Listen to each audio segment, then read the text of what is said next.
Salut Costa, j'espère que vous allez bien. Aujourd'hui, on va voir comment faire pour faire vite et bien, comment faire de la qualité en un minimum de temps. C'est parti. The Quest.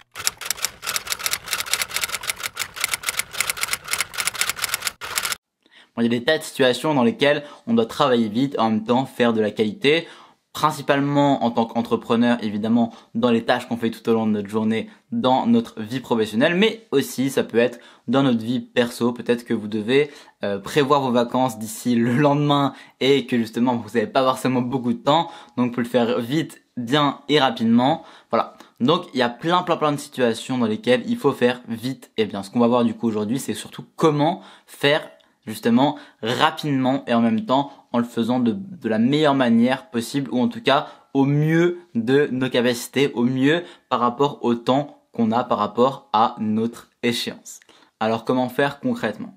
Ce qui va définir la qualité de votre travail par rapport au temps que vous avez, donc ce qui va faire que vous allez pouvoir réaliser un travail de qualité en un minimum de temps, c'est votre concentration, votre capacité à vous concentrer sur votre tâche du moment. Donc si vous êtes pleinement focus, enfin en tout cas plus vous arrivez à être focus sur une tâche, on n'est jamais pleinement focus, donc au maximum de votre concentration, là vous êtes pleinement au maximum de vos capacités.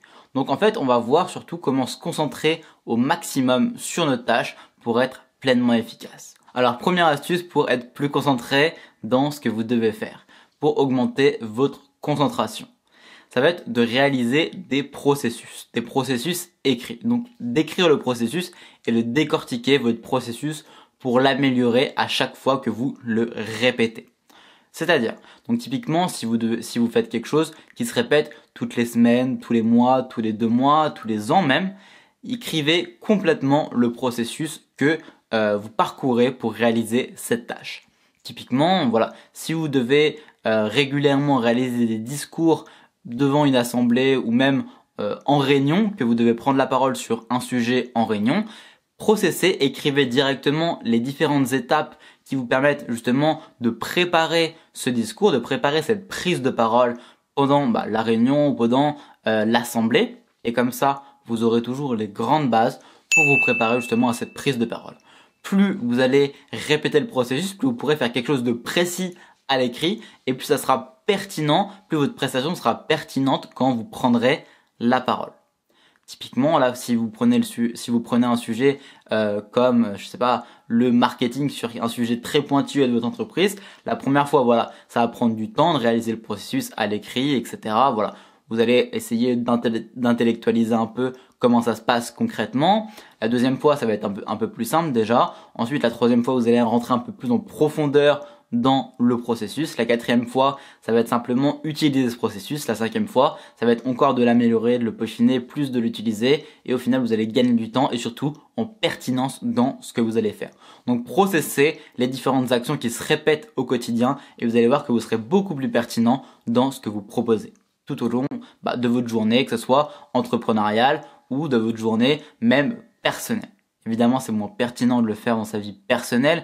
Si on arrive déjà à être carré dans notre vie pro, voilà, on peut lâcher un peu la corde pour le reste de notre partie de vie, pour le reste de nos journées, pour être un peu plus cool et avoir un rythme un peu moins soutenu le reste de la journée, même si c'est quand même pas une question de rythme, mais c'est plus une question de manière de faire et de process et de suivre une procédure bien établie et bien ficelée pour être au maximum de nos capacités, sans faire beaucoup plus d'efforts, même peut-être en faisant moins d'efforts. Le deuxième point, ça va être de limiter les distractions. Bon, évidemment, voilà, tout le monde connaît, essayer d'enlever les notifications, etc., etc.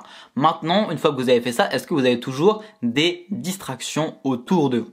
Peut-être que c'est quelque chose d'un peu plus personnalisé comme conseil qu'il vous faudrait. Parce que peut-être que vous avez un environnement un peu particulier qui fait que vous avez des interruptions un peu plus particulières que simplement des notifications de téléphone.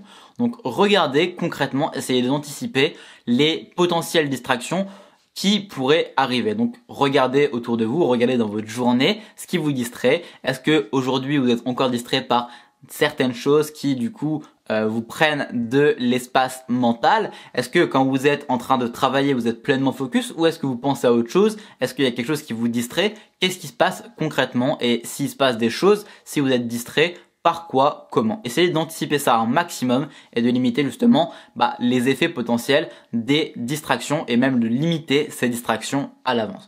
Anticipez et dans votre cas particulier, modifiez les choses qu'il y a à modifier pour justement ne plus être distrait ou au moins limiter au maximum ces différentes distractions. Troisième point, ça va être de prendre des pauses. D'ailleurs, j'en ai fait une vidéo il n'y a pas très longtemps que vous pouvez aller voir sur ma chaîne. Bref, ce que je vous invite à faire du coup par rapport aux pauses, c'est de comprendre que évidemment, vous travaillerez un peu moins en temps si vous prenez des pauses. Donc si vous prenez des pauses typiquement toutes les 45-50 minutes, vous travaillerez moins en termes de temps.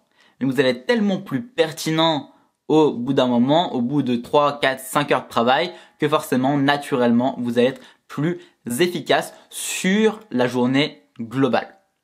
En plus de ça, forcément, vous allez mieux tenir sur la durée, vu que ça va être plus facile de faire les choses et vous allez beaucoup plus facilement vous remettre au travail quand vous faites vos pauses et même en début de journée, vous allez plus facilement vous mettre au travail parce que vous savez justement que vous avez ces pauses qui coupent la journée et qui découpent la journée. Et même de manière générale, prenez des pauses, partez en vacances, prenez des vacances, même si vous êtes entrepreneur. Je sais que c'est la mode de justement de pas faire de vacances, d'aller au charbon tous les jours et de charbonner pendant 14 heures par jour. C'est la mode sur les réseaux, sur Instagram, etc. Mais on s'en fout. C'est très important de prendre des pauses pour être beaucoup plus pertinent, beaucoup plus impactant.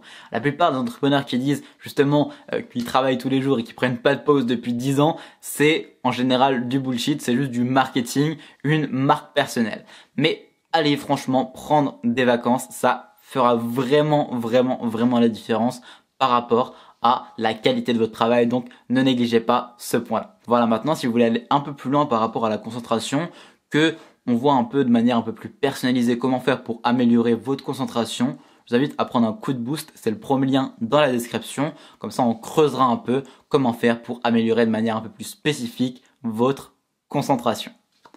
En attendant, n'oubliez pas que la transformation découle de l'action, alors agissez, c'était Gotha, à demain, ciao.